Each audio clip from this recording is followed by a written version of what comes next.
Glória a Deus. Obrigado.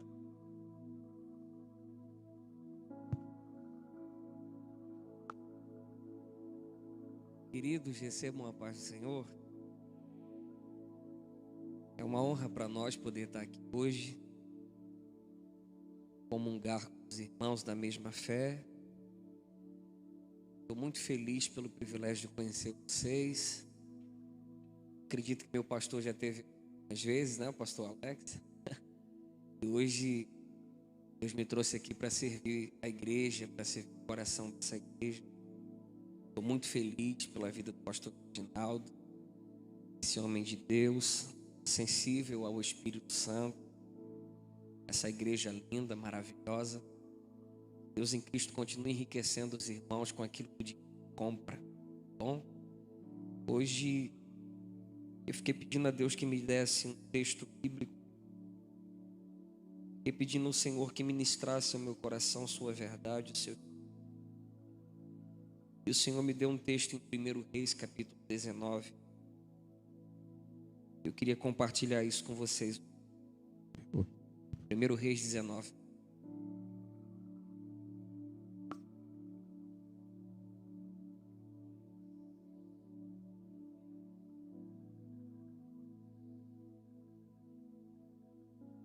Primeiro Reis, capítulo 19.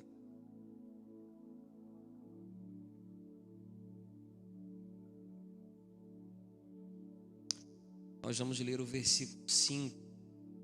1 Reis 19, versículo 5.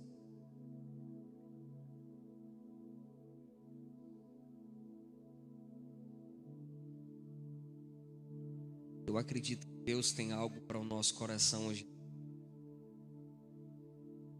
E a verdade de Deus será manifesta para o nosso coração. E eu queria que você prestasse bastante atenção no que você vai ouvir hoje.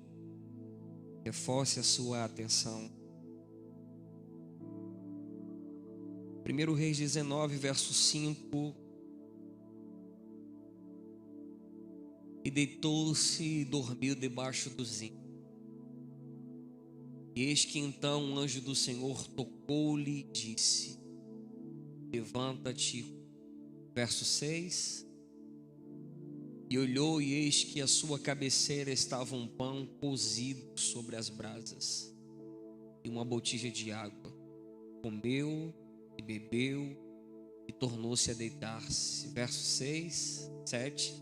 E o anjo do Senhor tornou a segunda vez e o tocou e disse: levanta-te e come, porque será muito longo teu caminho. Porque será muito longo o caminho. Tem um texto que diz assim, um verso: longa é a tua caminhada, numa tradução mais arcaica. Senhor, obrigado por essa palavra. O nosso coração regozijado por tudo que o Senhor tem proporcionado para nós essa semana. E nós estamos aqui acreditando que o teu altar emana a tua verdade, a tua direção. Não estamos nesse lugar para te dar ordens, para dizer ao Senhor o que o Senhor deve fazer, mas estamos aqui para se submeter ao teu querer. Nós se submetemos à tua vontade. Sabe, Deus, eu sou totalmente dependente do Senhor. E eu me alegro em saber que sou dependente de ti e não de outrem. O nosso coração está anelante, faminto, sedento por ouvir as tuas verdades. Fale com o nosso coração de maneira intrínseca, de maneira clara, concisa e absoluta, para que possamos cruzar as portas desse ambiente de uma forma diferente como entramos, independente da forma como entramos. Ministra ao nosso coração do teu jeito, da tua forma, ser conosco, porque teu é o reino, o poder e a glória para sempre, sempre, sempre, sempre. E você diz assim, amém. Você pode dar uma salva de palmas para Ele?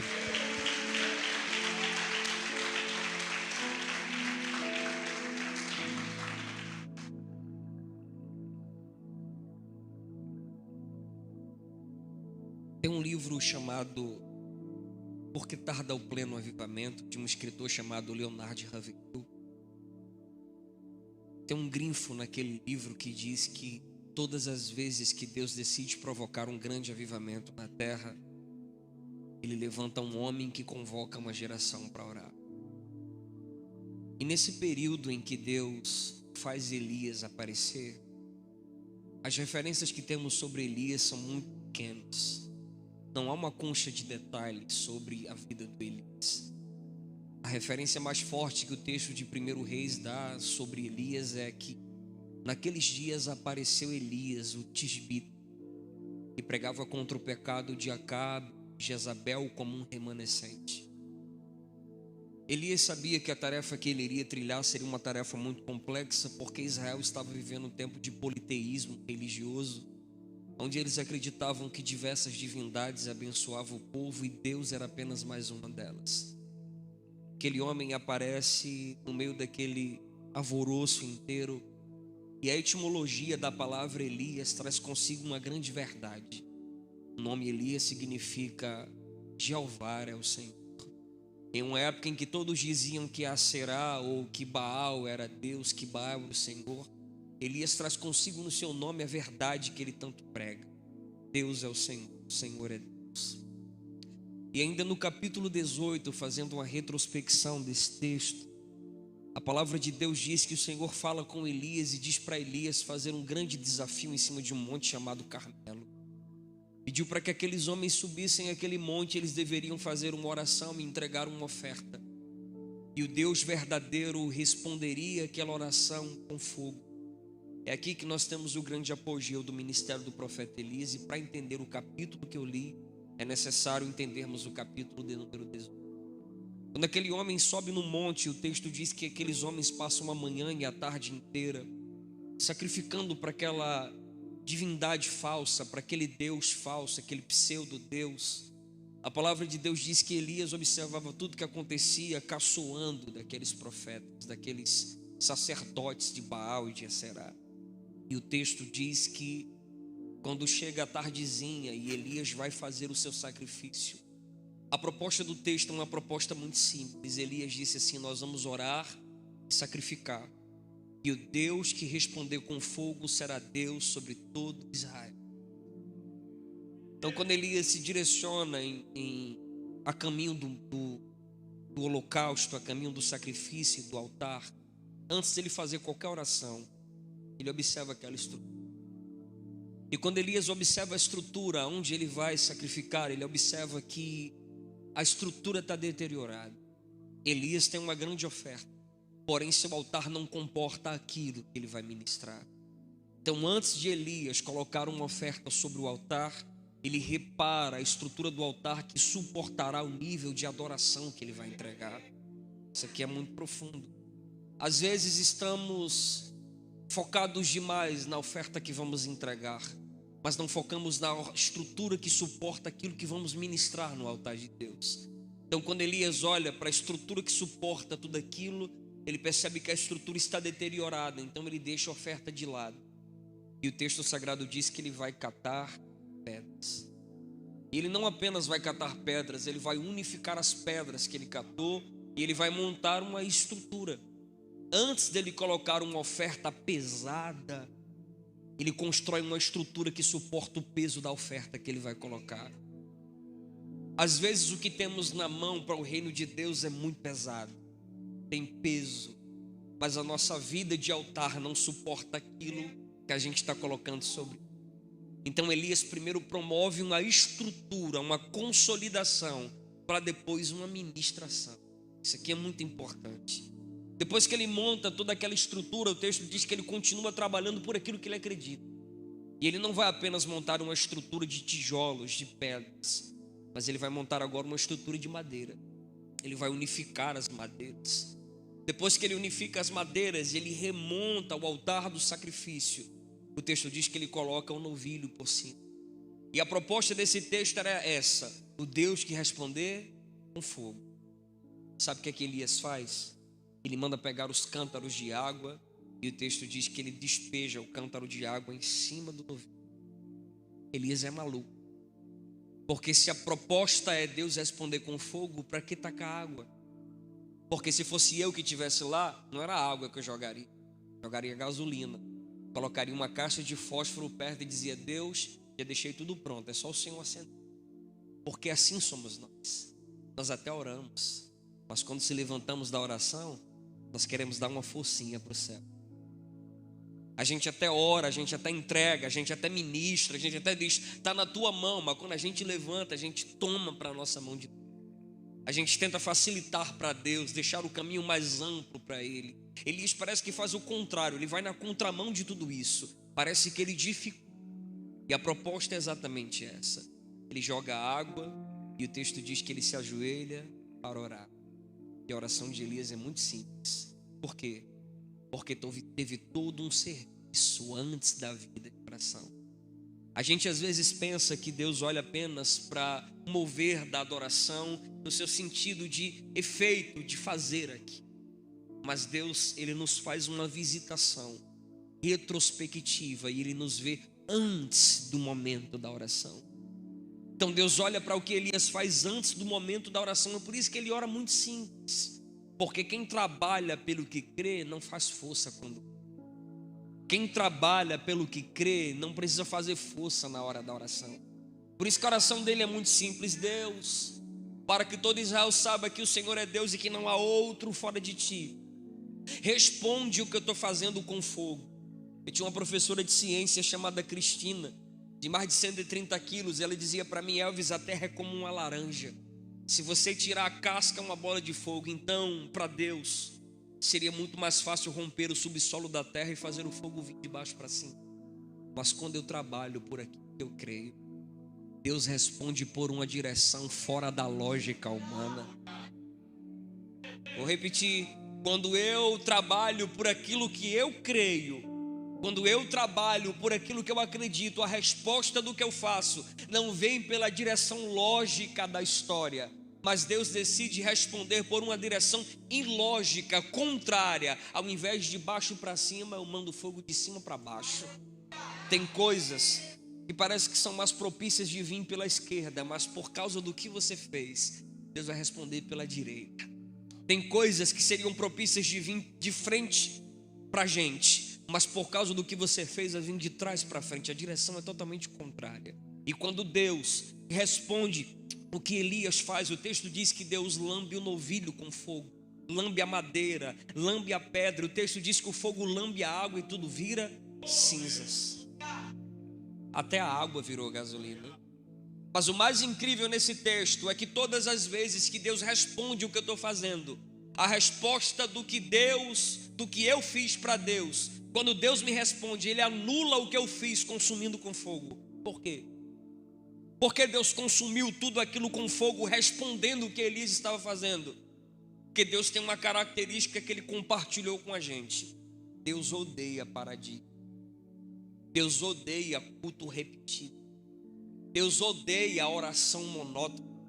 Deus odeia quando a gente repete a mesma coisa. Então quando Deus diz, pastor Queginaldo, eu lambi o novilho, lambi a madeira, lambi a pedra, lambi a água, sabe para quê? É porque amanhã quando tu fizer o sacrifício vai ser outra pedra que tu vai usar, não vai ser a pedra do passado. Um altar que funciona coisas originais é um altar que entregou coisas originais. Então um altar que frutifica coisas que ninguém nunca viu é um altar que entregou, que ninguém nunca entregou. Então Deus está dizendo para Elias: Elias, eu respondo anulando tudo quanto você faz, porque amanhã no outro sacrifício eu não quero a pedra quero outra pedra. No sacrifício de amanhã não é a madeira hoje, a que não queimou que eu vou querer, eu queimei tudo, porque amanhã é outra madeira. Por quê, Senhor? Porque eu gosto de coisas originais no teu altar. Eu estou cansado de receber a mesma adoração. Você está 10 anos na congregação, ora do mesmo jeito, ler a Bíblia do mesmo jeito. A atividade cristã, ela é progressiva, ela é ascendente, é de fé em fé e de glória em glória. Então, quando Elias faz isso aqui, para que a gente possa entender o capítulo 19, quando Elias faz isso aqui, o texto diz que ele é observado. E no momento em que Elias é observado, o texto sagrado diz que alguém vai até Jezabel, que era uma sacerdotisa de Baal, filho de um homem chamado Etibaal. E ela diz assim, fala para ele, que amanhã por essas horas com certeza não viverá, porque eu mandarei matá-lo. Então Deus agora vai fazer com que Elias entre numa rota geográfica que não é de Elias. mas que é do próprio Deus. E a vida de Elias é a vida mais controversa que eu já vi, porque por uma hora ele está em cima do monte, vivendo no ápice do seu ministério. Ele está no Carmelo, Israel inteiro está gritando: só Deus é o Senhor, só o Senhor é Deus. Daqui a pouco Deus fala com ele e diz assim: vai para o deserto, se esconde lá. E ele entra no deserto sozinho. Ele tinha um moço que andava com ele, mas ele diz àquele moço: eu quero que você fique aqui, porque eu vou entrar nesse deserto só. E quando Elias entra no deserto só, Deus quer dar para Elias a maior revelação que Deus pode dar para um homem. Eu sei que tem muitos teólogos que dizem que Elias ficou depressivo, que Elias ficou angustiado, que Elias ficou com sintomas almáticos, mas na verdade tudo que Deus queria era fazer com que Elias entendesse a maior revelação que Deus pode dar para um homem. Qual? É quando Deus mostra a sua fraqueza para você. A maior revelação que Deus pode te dar não é você ver o céu aberto e o Senhor sentado à direita de Deus, ainda que essa seja uma grande revelação. Mas a maior revelação que Deus pode nos dar é quando Deus revela você para você mesmo. Então ele entra naquele deserto, errantemente dentro daquele deserto ele entra. E quando ele chega naquele ambiente, o texto diz que ele se escora na sombra de uma árvore antiga chamada zimbro. E ao sentar ali, Elias sai do apogeu do Carmelo, quando todos gritam só o Senhor é Deus, para um homem angustiado que diz assim: Senhor, tira minha vida, para mim acabou. O cara começou a pregar agora. Depois de poucos meses de pregação, ele está orando no zimbro e está dizendo assim: Deus, tira minha vida. Por que você quer morrer? E Elias vai dizer para o Senhor: quero morrer porque eu descobri que não sou melhor do que papai e do que mamãe. Olha que revelação poderosa. O que é que Deus está revelando para Elias? Você pode catar pedras, mas isso não faz você melhor do que ninguém. Você pode juntar madeiras, mas isso não faz você melhor do que quem veio antes de você. Sabe o que é que Deus está mostrando para Elias? Que independente do que ele fez lá no Carmelo, ele é tão humano como quem veio antes dele. E quando Elias descobre sua vulnerabilidade, Elias quer morrer porque Elias não sabia que era tão vulnerável às coisas. E nós somos assim, porque o excesso de religiosidade nos faz às vezes pensar que somos pseudos-anjos, semi-anjos, semideuses, e não é sobre isso. Nós somos seres humanos. Você cansa, eu também canso. E Elias quer morrer, sabe por quê? Porque Elias não aprendeu a descansar, e você também não. Então todas as vezes que eu estou cansado, eu oro para Deus me matar, porque a religião me ensina que eu tenho que sempre estar fazendo alguma coisa. Eu não posso parar. Todo dia eu tenho que matar um leão. Se eu não matar um leão hoje, amanhã eu tenho que matar 2. Então é isso que a vida ensina para mim. Elias pensou: vou morrer, e eu quero que o Senhor me mate. Eu não quero passar pela mão de ninguém. Eu quero que o Senhor mate a mim.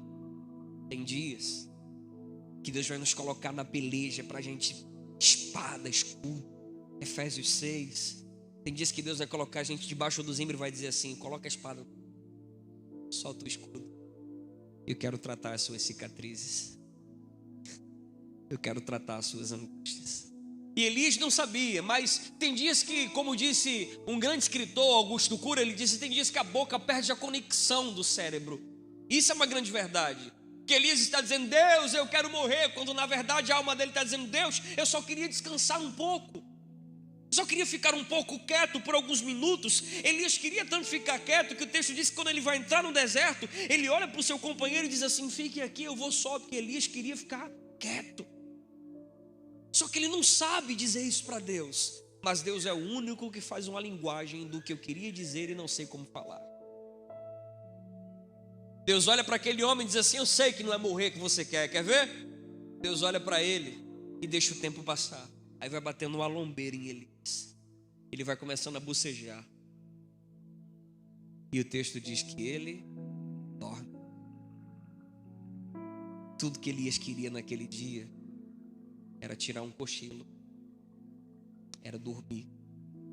Mas não ensinaram Elias que até mesmo profetas de grande elevação espiritual precisam aprender a descansar nas aflições da vida. Enquanto ele dorme, sono fala de revitalizar os ânimos. Sono fala de restituição cerebral, psicomental, comportamental, qualquer outra força física, mental.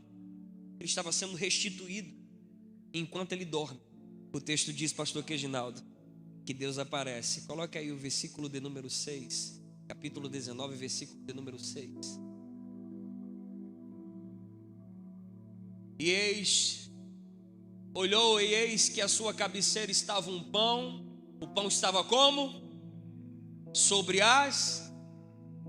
Enquanto ele dormia, na cabeceira da cama dele, Deus vinha através do anjo e amassava farinha de trigo para ele.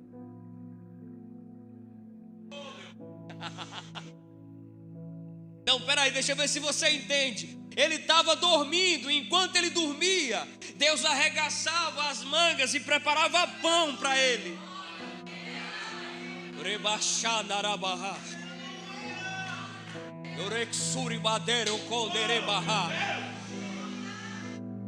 Quando você diz, porque tem gente que fala assim, deixa o verso aí, por favor. Tem gente que fala assim, eu estou vendo Deus fazendo, pastor Elvis. Mentira! Por quê? Porque eu não vivo do que eu vejo, eu vivo do que eu creio. Ninguém na Bíblia viveu pelo que viu. Eu vivo por fé, e fé não é vista. Olha para Adão, Deus fez primeiro Adão ou a terra? Deus fez a terra, ele não viu Deus fazendo, mas Deus olhou para ele e disse, governe ela. E quando Deus percebeu que Adão estava sozinho, Deus colocou ele para dormir de novo. Ele viu a mulher sendo feita? Não. Quando ele acordou, a mulher estava lá. Nem Adão viveu pelo que viu, ele viveu pelo que ele ouviu. Então, enquanto ele dorme, ele não está vendo nada acontecendo. Mas ele, simplesmente pelo ato de descansar, Deus aparece por trás do sono dele e começa a preparar um pão para dar força a ele para voltar a caminhar.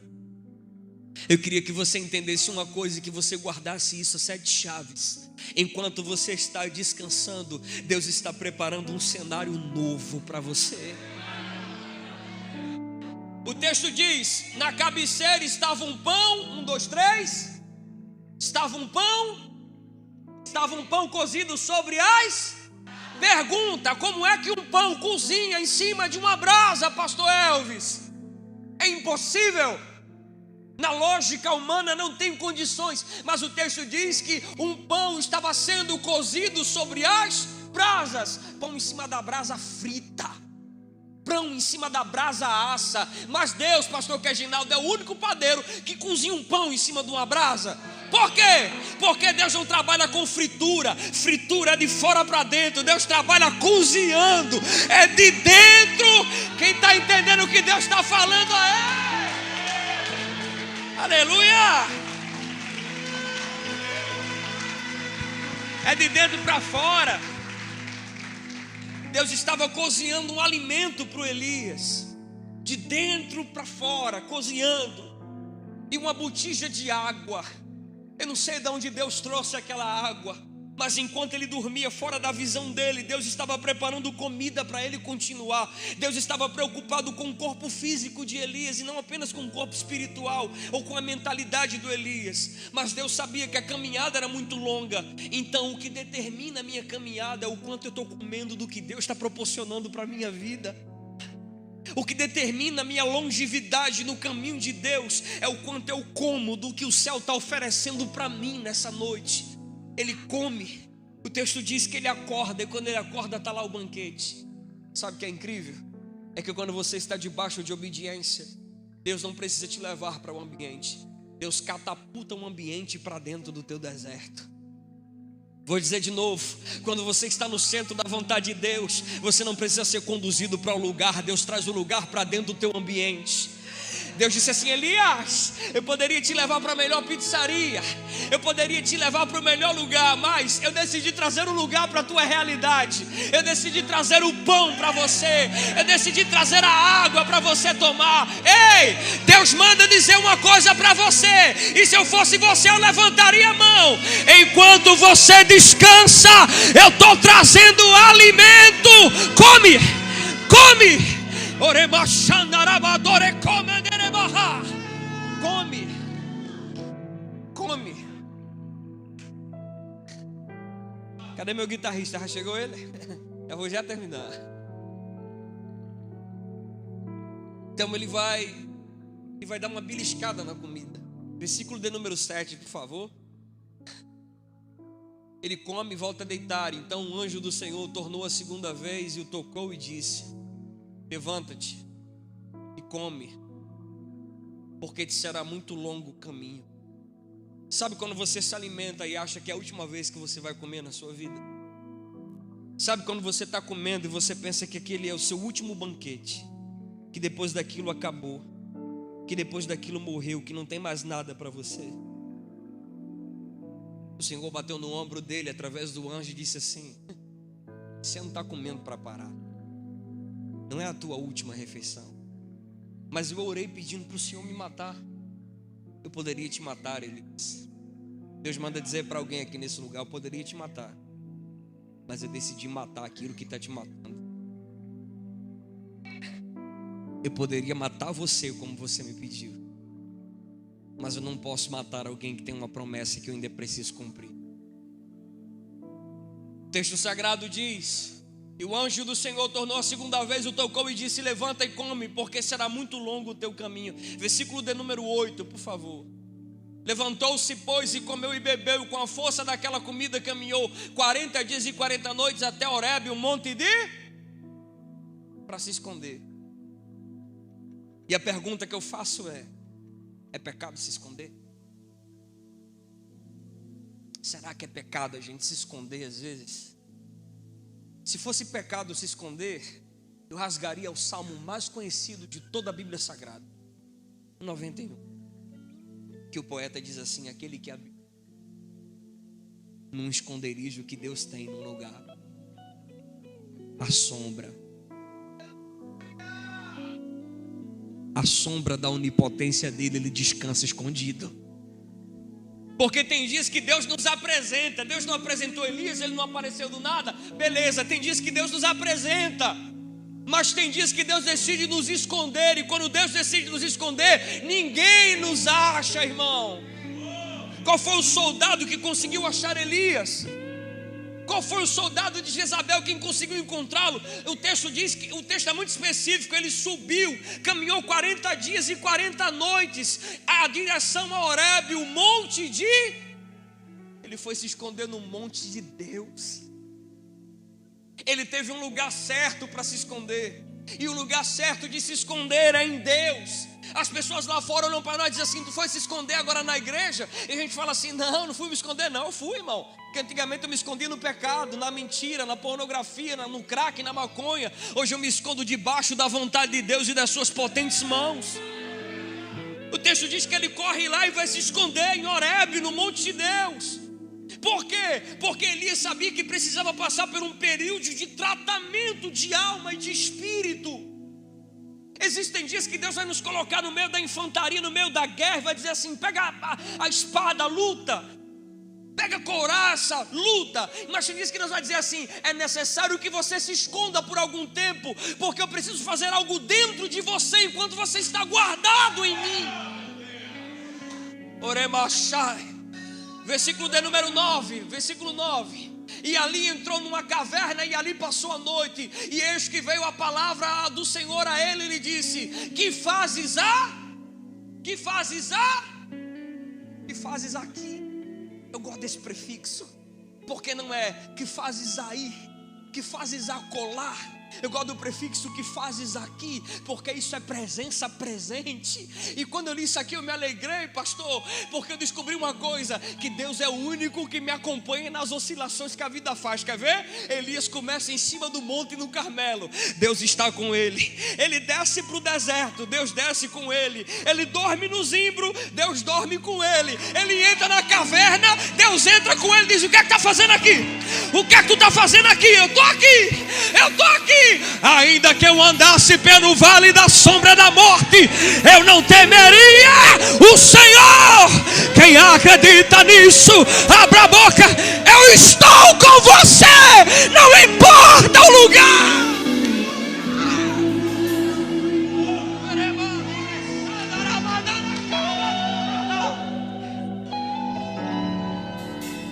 Eu estou com você nos lugares altos da vida. Eu estou com você nos carmelos da vida. Mas quando você se tranca na caverna, eu também estou lá parando a tua lágrima. Eu te conheço. Deus te conhece fazendo fogo descer do céu? Conhece. Mas Deus também conhece você querendo acabar com tudo, dentro do quarto dizendo: Deus, não aguento mais, acaba com tudo. Eu te conheço com o microfone na mão, mas Deus me conhece no canto do quarto, dentro da caverna. Ele sabe quem nós somos.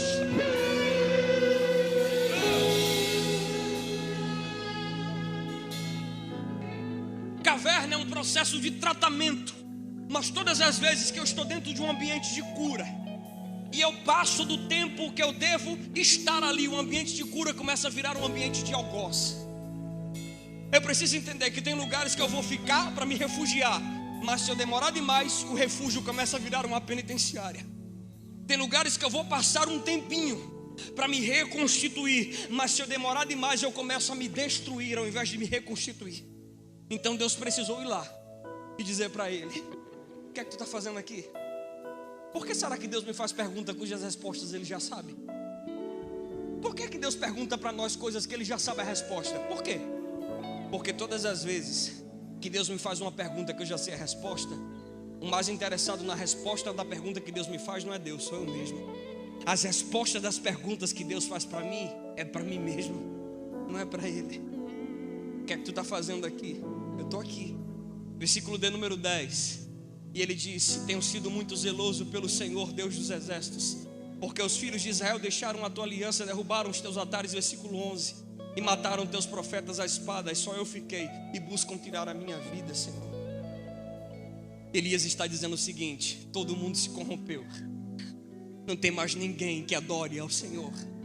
Eu me sinto sozinho, não tem ninguém com um coração como o meu. Tem gente que prega dizendo que Elias se sentia a última Coca-Cola do deserto, mas um homem do quilate desse cara aqui, não. Tudo que ele estava preocupado é que só havia ele como remanescente. Dentro da visão dele não tinha ninguém com um coração que queimasse pelo Senhor como Elias. E ele estava dizendo assim: tentam tirar a minha vida, versículo de número 11. E disse: sai para fora, põe-te em pé neste monte perante o Senhor. Eis que passava o Senhor também um grande e forte vento, e fendia os montes e quebravam-se as penhas diante do Senhor. Versículo 12. Porém o Senhor não estava no vento. Depois do vento um terremoto, e o Senhor não estava no terremoto. Verso 12. E depois um terremoto, um fogo também, e o Senhor não estava no fogo. E depois do fogo uma voz mansa e delicada. Versículo 13.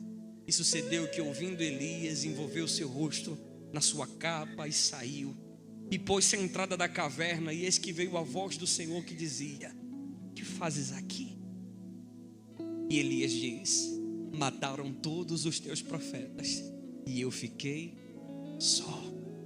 Elias é doido, porque antes dele entrar nesse deserto ele tinha um companheiro. Só que ele disse ao companheiro: fique aqui que eu vou só. E agora está reclamando que está sozinho. Parece comigo, não sei se parece com você. Tem dia que eu estou doido por um abraço. Se alguém me oferece, eu digo: não, hoje eu não quero abraço, mas eu quero abraço.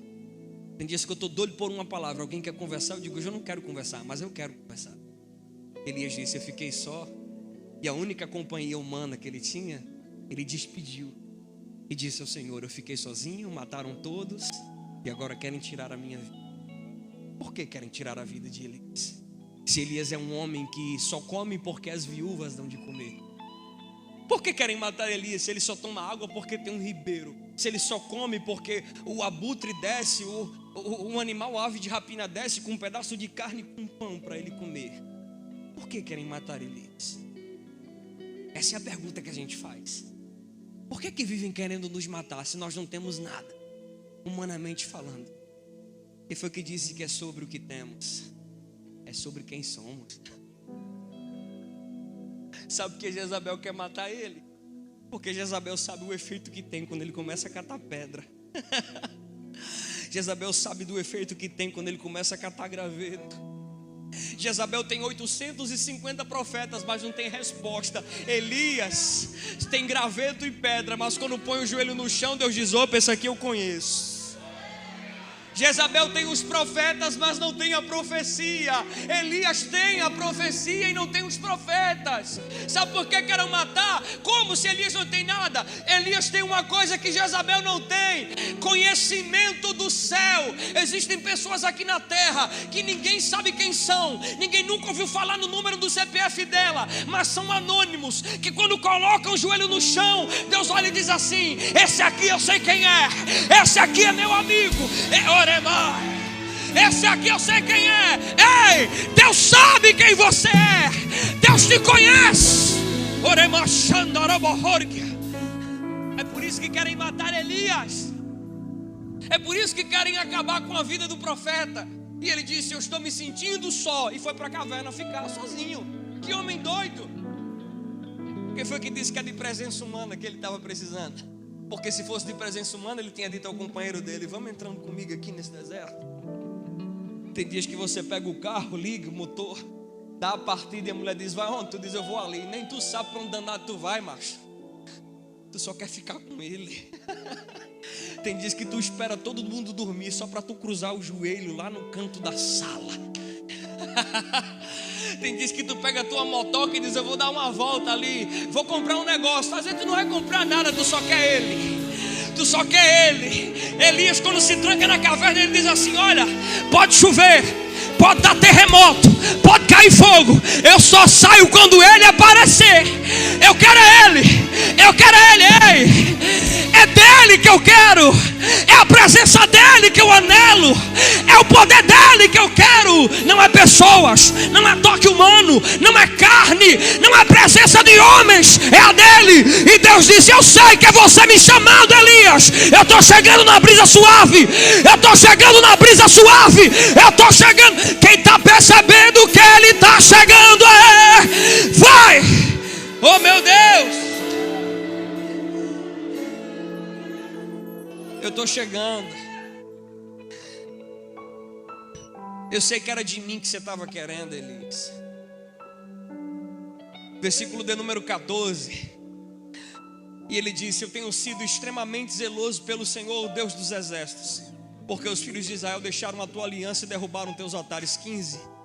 Mataram os teus profetas à espada, e só eu fiquei e buscam tirar a minha vida. O Senhor lhe disse: vai, volta pelo caminho do deserto de Damasco, chegando lá, unge a Azael, rei sobre a Síria. Segura. Ele disse: eu fiquei só, e eu quero que o Senhor me mate, porque eu não quero que ninguém tire minha vida senão o Senhor. Ele pediu para Deus matá-lo. Ele pediu para amor. Ele pediu para amor. Ele pediu para amor. O Senhor diz assim para ele: volta pelo caminho do deserto em Damasco, chegando lá, unge um rei chamado Azael, unge ele como rei da Síria. Peraí, ele pediu para morrer e Deus deu para ele uma missão. Tu já pegou? Todas as vezes que tu diz assim: a último culto, hoje eu vou dar baixa na carteira, Deus fala com alguém e diz assim: eu tenho uma obra para você hoje. Tu já percebeu que todas as vezes que você diz: é o último culto, acabou, isso não dá mais para mim, o Senhor diz assim: eu tenho uma missão nova para você. Enche o teu vaso de azeite e vai ungir um rei. Versículo 16. Também Jeú, filho de Nissi, ungirás, rei de Israel. E também Eliseu, filho de Safate, de Abel Molear, ungirás profeta no teu lugar. Versículo de número 17. E há de ser que escapar da espada de Azael, matá-lo-á Jeú, e o que escapar da espada de Jeú, matá-lo-á Eliseu. Segura. Naquele dia, o Senhor disse a Elias o seguinte: você vai ungir reis. Eu te dou uma unção para rei, e eu te dou uma unção para sucessor. Espera aí, Elias disse: acabou, estou sem gasolina, o tanque está vazio. Mas ele tem unção para rei e para sucessor ainda. Não, eu vou dizer de novo: tem gente achando que acabou, ainda tem unção para rei e para ainda ungir alguém para ficar no lugar dela.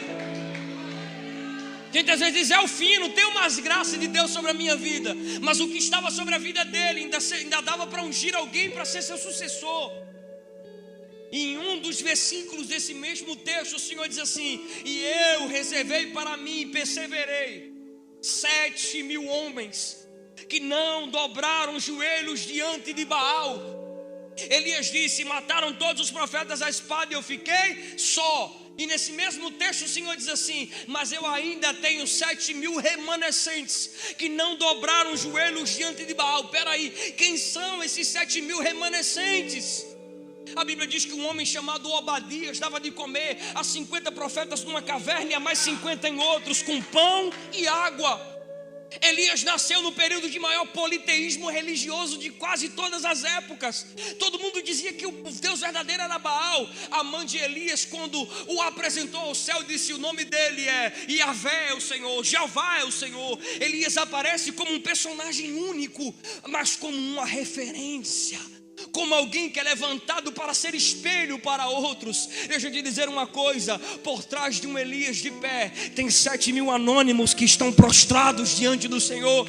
Elias não sabia, mas ele era referência para alguém em algum lugar. E esse alguém nunca jantou com ele, nunca bateu uma foto para colocar no Instagram, mas estava em algum lugar dizendo assim: Deus, usa ela mais, levanta ela mais, enche ela mais. Ela não pode parar agora, Deus. Longa é a caminhada. Ei, você não sabe, mas alguém está orando por você, moça. Alguém está orando por você, rapaz. O Senhor disse: você vai ungir Azael, você vai ungir Jeú, você vai ungir os reis, tanto da Síria como o rei de Israel. E depois que você ungir esses dois, tem um cara esperando você, Eliseu, filho de Safate. Ele estará tomando conta de uma junta de bois. A palavra de Deus diz em 2 Reis que quando aquele homem conhece aquele rapaz, ele é só um boiadeiro, que não tem sangue de profeta correndo na sua veia, mas era um homem assiduamente cheio do Espírito de Deus, temente ao Senhor. A palavra de Deus diz que todas as vezes que Elias estava cansado, aquele moço estava do seu lado. E no capítulo de número 2, se não me falha a memória, quando ele vai passar o Jordão, o texto diz que um grupo de 50 profetas param de longe, mas Eliseu pega na mão de Elias e diz assim: eu vou com você aonde você for. Mesmo Elias tendo dito 3 vezes para ele: fique aqui que eu vou só. Aquele menino pega na mão de Elias e vai com ele até aquele lugar. E quando eles atravessam o rio Jordão e chegam do outro lado em Jericó, o texto diz que Elias olha para Eliseu e diz assim: pedes o que quiseres que eu te faça. E ele diz assim: que haja porção dobrada do teu espírito sobre a minha vida. E ele diz assim: dura coisa você pediu, mas será realizado se vires a minha capa cair, e se vires eu ser levado sobre ti. O texto sagrado diz que enquanto Elias e Eliseu andavam, carruagens de fogo separavam um do outro, e um redemoinho de fogo tomou Elias, de maneira que Elias começou a ser arrebatado para o céu. Jezabel não matou ele.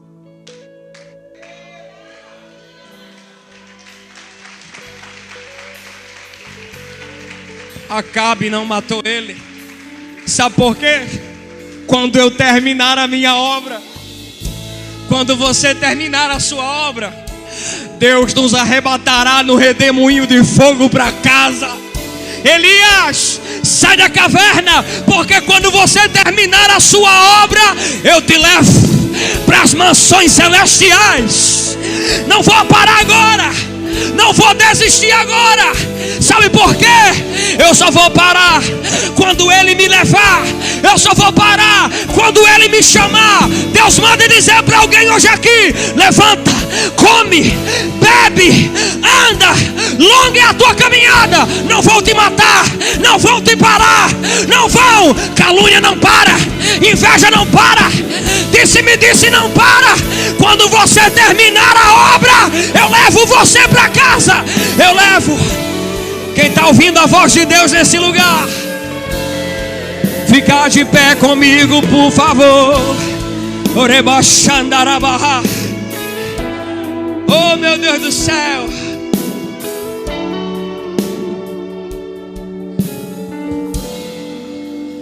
Talvez a história de Elias se confunda com a sua, com a minha. Profetas são pessoas que não têm muitos amigos, porque profetas são pessoas que falam coisas verdadeiras, e só pessoas verdadeiras suportam ouvir coisas verdadeiras. Salário de profeta é pão e água. perseguição na vida de alguém que é eleito desde o ventre e consagrado para uma grande obra é muito grande. Existem dias que nós estamos debaixo do zimbro da vida, reclinados na sombra da misericórdia de Deus, dizendo assim: Deus, eu não aguento mais, acabou, não dá mais para mim, procura outra pessoa, procura alguém melhor do que eu. Eu descobri que eu sou pó, que eu sou cinza, que eu não consigo, que eu não tenho força. E é nesse momento que Deus nos coloca para descansar nos braços dele. E enquanto a gente descansa no braço dele, ele olha e fala assim: come do que eu estou te dando hoje, se alimenta do pão e da água, porque pão e água é figura tipológica de Deus, de Jesus, do pão da vida, da palavra de Deus. Come do que eu estou te dando hoje, porque tu vai andar muito ainda na terra. Eu sei que tem gente que passa por crises de alma, por crises psicomentais, e tem dias que a gente diz assim: Deus, eu sei que eu não posso me matar, então eu queria que o Senhor me matasse, eu queria que o Senhor acabasse comigo, eu queria que o Senhor destruísse tudo, eu queria que o Senhor acabasse de tudo, porque a minha vida não tem mais sentido. Meus amigos me deixaram, eu estou me sentindo só, não tem ninguém. Mas Deus está lá dentro da caverna dizendo: mas eu estou aqui com você, rapaz, eu estou aqui com você, moça. A caverna está escura, mas eu sou tua luz. Deixa eu te tirar desse lugar, deixa eu te tirar. Quando Elias sai com o rosto vendado, quem passa muito tempo no escuro não suporta a claridade. É por isso que ele sai com o rosto vendado, porque a luz do sol era muito forte na sua pupila, nos seus olhos. Mas ele olha e vê o Senhor naquela gruta, na fenda da rocha, dizendo: ei, eu estou aqui, eu não te abandonei. Eu poderia te abandonar, mas eu estava com você lá no Carmelo, quando o fogo caiu. Quando o fogo caiu, todo mundo te aplaudia. Quando o fogo caiu, todo mundo dizia: só o Senhor é Deus. Mas agora você está numa caverna. Eu poderia te deixar mofar aqui, porque tem outro que eu poderia usar, mas eu não descarto você, Elias. Eu te amo, eu sou apaixonado por você, Elias. Eu vim te buscar, eu vim te buscar. Quem acredita que Deus veio, levante a mão. Receba, receba, receba, receba, receba, receba, receba, receba, em nome de Jesus, em nome de Jesus, receba, receba.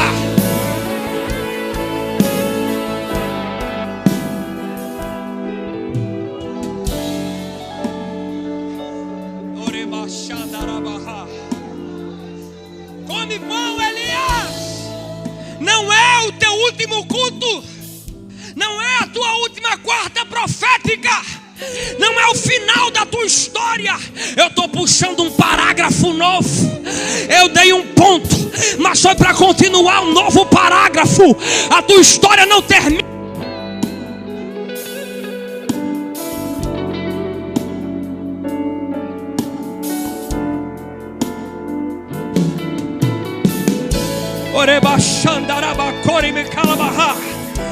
Deus está falando com alguém nesse lugar. Deus está falando com alguém nesse lugar. Se tiver algum Elias nesse lugar, porque sempre tem. Você decidiu ficar dentro de uma caverna, mas quem tem uma história com Deus não passa muito tempo dentro de uma.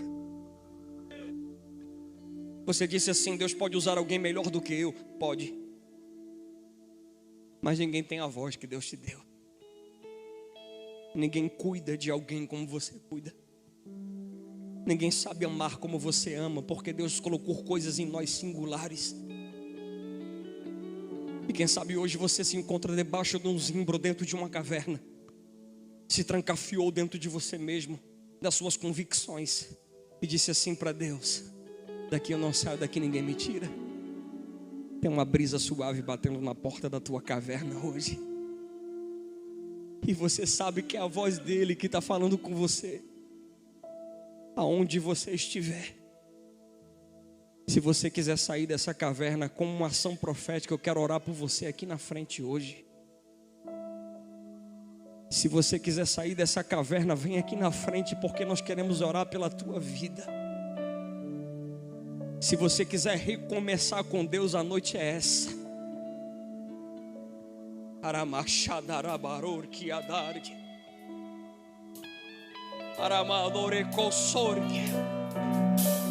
Faz o que a irmã estava cantando. Quem mandou largar a rede do você parar. Volte para o mar alto, no lugar da tua vergonha.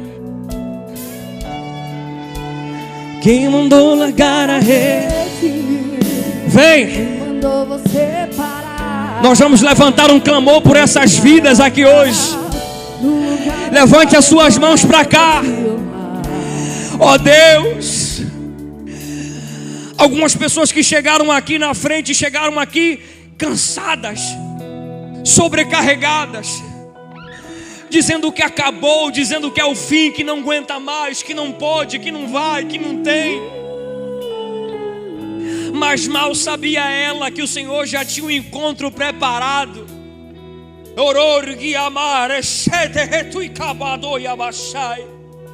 Te trouxe a esse lugar essa noite para falar abertamente com o teu coração e para dizer para ti que conheço as tuas crises de alma, que conheço as suas deficiências e os teus erros.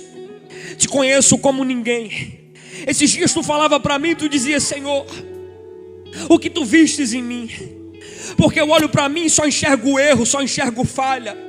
E o diabo quis insistir dizendo que tu eras um erro, que tu era fruto de um erro. Mas eu não erro em quem eu escolho, filha minha. Eu não erro em quem eu aponto o dedo. As crises são muito grandes, de maneira que o diabo gritou e disse: eu vou prendê-la em medicações, eu vou prendê-la em remédios, eu vou fazer ela se sentir mal amada, vou fazer ela sentir raiva da própria aparência dela, raiva da própria voz dela. Esses dias são dias de crise, esses dias são dias de angústia. Procurasses uma mão e não encontrasses uma mão, procurasses um abraço e não encontrasses. Mas eu quero que tu saibas que foi eu que não permiti que ninguém fosse a ti, porque era eu que queria chegar na porta da tua caverna para dizer para ti que esse tempo acaba hoje, que esse tempo acaba agora. Recebe renovo sobre o teu espírito, recebe renovo sobre o teu espírito. Deus, na autoridade do teu Espírito Santo, nós oramos hoje aqui, Deus.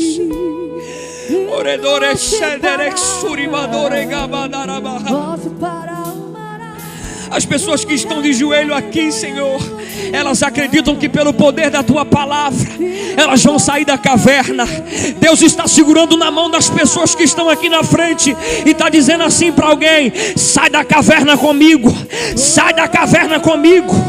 A tua casa é minha, a tua família é minha, os teus são meus. E hoje eu estou indo de encontro a alguém para trazer paz para o teu coração.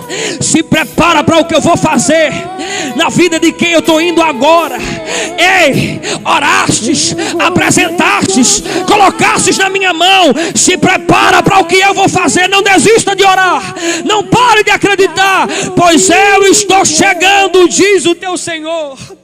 Deus, esses homens e mulheres que estão aqui na frente chorando, clamando, adorando ao Senhor, são pessoas que acreditam no poder da tua palavra, Deus.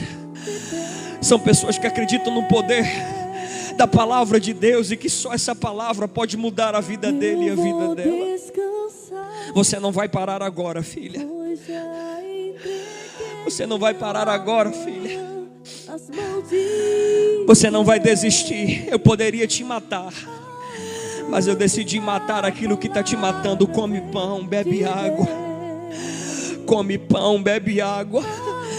Você vai caminhar muito ainda na terra. Você vai dar muitos frutos ainda. Come dessa comida que eu estou te dando hoje. Você vai andar muito ainda na terra. Tem gente que disse assim: Deus, eu não estou aguentando mais. Depois que eu levantei a mão para o Senhor e te recebi como meu Salvador, só fica mais difícil.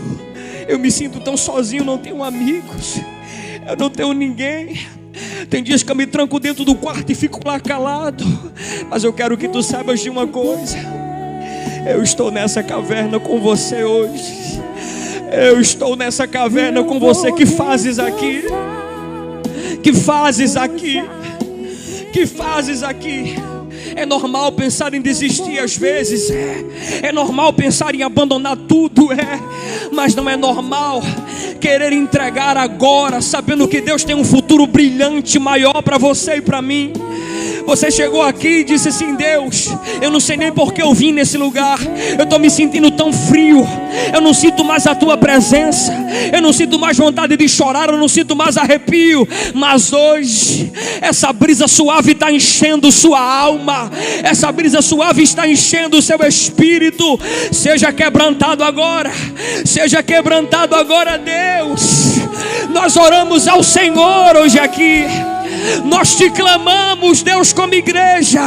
Espírito do Senhor, vem sobre nós. Nos tira dessa caverna. Nos tira desse lugar hoje. Eu quero ver o brilho do sol.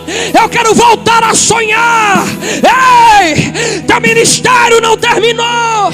Tua história não terminou. Teu casamento não terminou. Vem pra fora, Elias. Vem pra fora, Elias. Vem pra fora, Elias. Vem pra fora, Elias. Vem pra fora, Elias. Vem